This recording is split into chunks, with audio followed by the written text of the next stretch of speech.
Hi అండి. ఈరోజు Sri Venkateswara Perumal college of engineering technology. ఈ కాలేజ్ అయితే పుత్తూరులో అయితే ఉంటుందండి.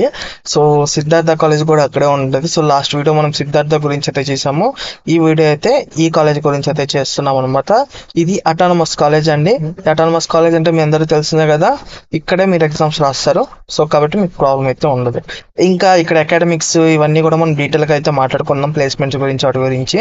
ఫస్ట్ ఆఫ్ ఆల్ నేను ఒకటే చెప్తున్నా, వీడియోని అయితే అస్సలు మిస్ అవ్వద్దు, ఫుల్గా అయితే చూడండి. సో నేను చెప్పినట్టు లాస్ట్ వీడియోలో కూడా చెప్పాను మీకు ఆల్రెడీ. ఒకసారి చూడకపోయింటే ఆ వీడియో మీకు చూస్తే కొంచెం నాలెడ్జ్ అయితే వస్తుంది. సో సిద్ధార్థ కాలేజ్ గురించి. సో ఈ వీడియో అయితే ఈ కాలేజ్ గురించి అయితే మనం క్లియర్గా అయితే మాట్లాడేద్దాం. ఈ కాలేజ్లో కూడా నా ఫ్రెండ్స్ అయితే చదువుతూ అన్నారండి.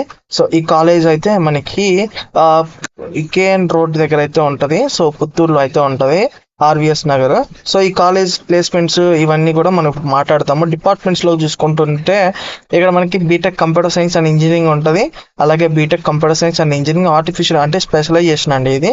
సో స్పెషలైజేషన్స్ అంటే ఏం లేదండి. సో బీటెక్ ఉంటుంది కదా కంప్యూటర్ సైన్స్ ఇంజనీరింగ్, దానికి సేమ్ అంతే, పెద్ద తేడాలు ఏమి ఉండవు. కాకపోతే ఆర్టిఫిషియల్ ఇంటెలిజెన్స్ గురించి కొంచెం డెప్త్గా అయితే చెప్తారు. సో మీరు ఎలా అనుకుంటారంటే కంప్యూటర్ సైన్స్ ఇంజనీరింగ్లో వస్తేనే మనకి జాబ్ వస్తుంది అని థింక్ చేయొద్దు. మీరు ఇప్పుడున్న వాటిలో చూసుకుంటే మీరు ఏ కోర్స్ చేసినా సాఫ్ట్వేర్ జాబ్ వచ్చేస్తుందండి. మీ దగ్గర మార్కులు కదా కావాల్సింది, కంపెనీలకి గ్రేడ్లు మార్కులు కదా. మార్కులు అంటే జస్ట్ ఒక ఎలిజిబిలిటీ ఇస్తుంది అంతే, కానీ జాబ్ మాత్రం వచ్చేది మీ స్కిల్స్ మీదే వస్తుంది. ఇప్పుడు కాలేజ్ మీద డిపెండే అవ్వద్దు. సీరియస్లీ చెప్తున్నా, కాలేజ్ మీద డిపెండ్ అవ్వద్దు అసలు. ఎందుకంటే కాలేజీలో చెప్పేదంతా రొట్ట సోది. నేనే చెప్తున్నా, అది రొట్ట సోది. 10 years బ్యాక్, 15 years బ్యాక్ అలాంటి సిలబస్ని తీసుకొని వచ్చి ఇప్పుడు చెప్తున్నారు. ఆ సిలబస్కి ఇప్పుడున్న కంపెనీస్కి అసలు సెట్టే కాదు. నిజం చెప్తున్నా, ఇప్పుడు అది నేర్చుకోవడం వల్ల మీకు యూజే ఉండదు. అలా అని అది నేర్చుకోకపోతే మీరు పాస్ అవ్వలేరు, అది గుర్తుపెట్టుకోండి. ఖచ్చితంగా అవి నేర్చుకోవాలి. కంపెనీస్కి కావాల్సిన స్కిల్స్ అయితే కంపల్సరీ నేర్చుకోవాలి. ఇది ఎలిజిబిలిటీ ఇస్తుంది. కంపెనీ అనేది జాబ్ ఇవ్వాలంటే మీ దగ్గర మంచి స్కిల్స్ ఉండాలి. కంపెనీస్కి కావాల్సిన స్కిల్స్ మీ దగ్గర ఉండాలి. అది కావాలంటే మీరు ఖచ్చితంగా స్వయంగా మీరే నేర్చుకోవాలి. ఇది మైండ్లో పెట్టుకోండి. నెక్స్ట్ వచ్చేటప్పటికి ఏ టెక్నాలజీస్ వచ్చేసినాయి. 10 మంది చేసే జాబు ఇప్పుడైతే ఇద్దరు చేసేస్తున్నారు. వెబ్సైట్ కూడా డెవలప్ చేసి ఇచ్చేస్తుంది ఏఐ అనేది. సో ఇవన్నీ ఆలోచించుకొని కంప్యూటర్ సైన్స్ తీసుకోవాలి అనుకుంటే తీసుకోండి. వెబ్సైట్లో ర్యాంక్స్ అయితే వచ్చేస్తాయండి. ఈ కాలేజ్లో మ్యాక్సిమం చాలా మంది ఒక 30,000 లోపల ఉంటే కూడా సిఎస్సికి వచ్చేస్తాయి ఈ కాలేజ్లో. ఓకేనా, మీ క్యాస్ట్ బట్టి వేరీ అవుతూ ఉంటుంది. సో ఇప్పుడు ఇంకోటి ఏంటంటే ఈ కాలేజ్లో ప్లేస్మెంట్స్ గురించి అయితే మాట్లాడుకుందామండి.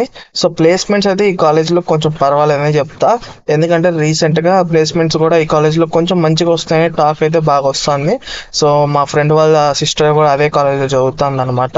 వీలైతే వాళ్ళ చేత కూడా మనం అయితే ఒక వీడియో అయితే చేపిద్దాము, మాట్లాడిపిద్దాం. డైరెక్ట్ నేను స్టూడెంట్స్తోనే మాట్లాడతాను. సో ప్లేస్మెంట్స్ అయితే కూడా ప్రజెంట్ అయితే ఈ కాలేజ్లో బాగానే ఉన్నాయండి. సో అట్లని మరీ ఎక్కువైతే లేవు, బిలోనే చెప్తున్నా, బిలోనే కొంచెం పర్వాలేదు అంతే. మీకు ఎక్కడైనా సరే స్కిల్ ఉంటేనే జాబ్ వస్తుందండి. ఇది మాత్రం మైండ్లో పెట్టుకునేయండి అంతే, ఇంకా వేరే ఆప్షనే లేదు. మీ దగ్గర స్కిల్ ఉంటేనే వస్తాయి. ఎగ్జామ్స్ పాస్ అవ్వండి, బంగారాల పాస్ అయ్యి స్కిల్స్ మంచిగా పెంచుకుంటే మిమ్మల్ని ఆపేవాడు ఉండడు.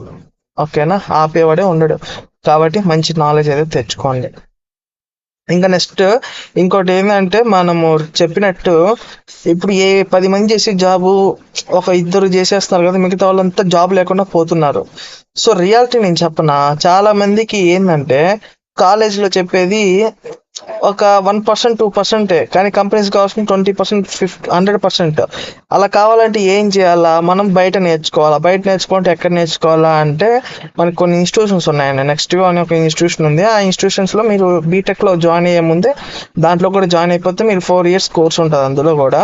సో 4 years అయిపోగానే మీకు అక్కడ కూడా ప్లేస్మెంట్స్ వస్తాయి. మీకు అక్కడ ప్లేస్మెంట్స్ వస్తే మీకు ఇక్కడ ఉంటుంది. నెక్స్ట్ వేవ్ గురించి కూడా ఒక ఫుల్ ఇన్స్టిట్యూషన్ గురించి ఫుల్ డీటెయిల్స్ కావాలనుకుంటే నెక్స్ట్ వీడియో చేసి పెడతాను. సో అది కూడా చూడండి. వీడియో అయితే లైక్ చేయండి, కామెంట్ చేయండి, కొంచెం సపోర్ట్ అయితే ఇవ్వండి, అస్సలు మిస్ అవ్వద్దు.